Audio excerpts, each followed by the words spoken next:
एक विधानसभा सीट से एक ही पार्टी के प्रतिनिधित्व पहुंच सकते हैं, ऐसे एक नियम होते हैं और इसलिए समर्थक यहां नहीं पहुंचते हैं। जब चुनाव परिणाम आने शुरू हो जाएंगे, रुझान आने शुरू हो जाएंगे, तो 10 बजे, अब चूंकि माना जा रहा है कि रुझान आना शुरू हो जाएंगे, 12 बजे के आसपास तस्वीर साफ हो जाएगी कि कौन सी विधानसभा से जीत रहा है। तो 12 बजे के बाद अमूमन इस तरह के नज़ारे होते हैं जब समर्थक पहुंचना शुरू होते हैं। फिलहाल यहाँ पे चूंकि किसी को इकट्ठा होने की और भीड़ करने की इजाज़त नहीं है, तो इसलिए सिर्फ उम्मीदवार या फिर एक विधानसभा सीट से एक ही पार्टी का जो रिप्रेजेंटेटिव है वो यहाँ पहुँच सकता है। इसलिए समर्थक अभी नहीं है। 12 बजे के बाद तस्वीरें यहाँ पे होंगी कि कौन ढोल नगाड़े बजाएगा और किसकी पार्टी के समर्थक इकट्ठे होंगे। लेकिन फिलहाल यहाँ पे सिर्फ कैंडिडेट पहुँच रहे हैं या फिर कैंडिडेट ने जिनको ऑथराइज किया है अपनी जगह पे वही लोग पहुंच रहे हैं। जी ठीक है दीपक, एक बार आपकी मौजूदगी जिस ओखला मतगणना केंद्र पर है वहां पर आपने बताया कि जो 3 विधानसभाएं हैं उनकी मतगणना होगी, तो जरा एक बार हमको उन 3 विधानसभाओं का जो सियासी गणित है वो समझाइए।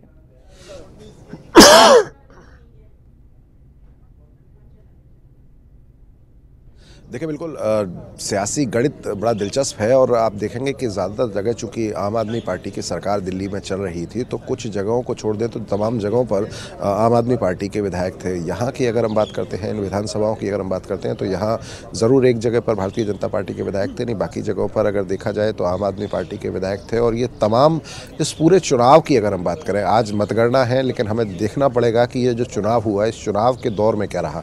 इस चुनाव के दौर में हमने तमाम तरीके के वादे देखे, तमाम तरीके के चीज़ें हमने देखी हैं। हमने देखा कि यमुना को लेकर कैसी सियासत होती नजर आई। हमने देखा कि प्रधानमंत्री किस तरह सार्वजनिक मंच से घेरते हुए नजर आए केजरीवाल को।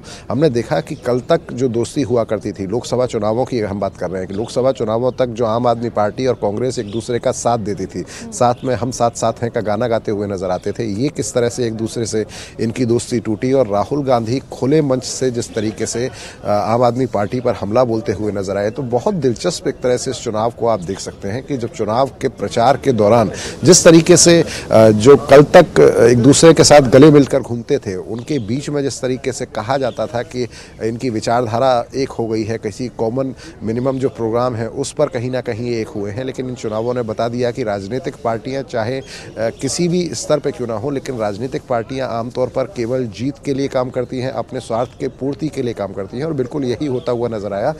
जिस तरह से राहुल गांधी ने केजरीवाल पर हमले किए, केजरीवाल राहुल गांधी पर हमले करते हुए नजर आए, तो ये जो गठबंधन था, जिसे इंडिया गठबंधन का नाम दिया गया था लोकसभा चुनावों के दौर में, तमाम लोग मिलकर लड़ते हुए नजर आए थे। इनके बीच की कड़वाहट साफ तौर पर देखने को मिली। और आप ये देखिए कि बिल्कुल चुनाव के बीचों बीच में आम आदमी पार्टी के 8 विधायक टूटकर भारतीय जनता पार्टी में शामिल हुए। इसके अलावा अगर हम बात करें तो जिस तरीके से रैलियां रहीं, आप ये देखेंगे कि इस चुनाव में भारतीय जनता पार्टी की जो खासियत देखने को मिली वो इस बार भी पूरी तरह से देखने को मिली कि तमाम जितने स्टार प्रचारक हैं, तमाम जितने बड़े नेता हैं, प्रधानमंत्री हो, अमित शाह हो, रक्षा मंत्री हो, राष्ट्रीय अध्यक्ष हो, तमाम नेता, मुख्यमंत्री हरियाणा की बात करें, मुख्यमंत्री उत्तराखंड की बात करें, तो तमाम जो बड़े लीडर्स थे, उन तमाम बड़े लीडर्स को स्टार प्रचारक बनाकर दिल्ली के समर में उतारा गया।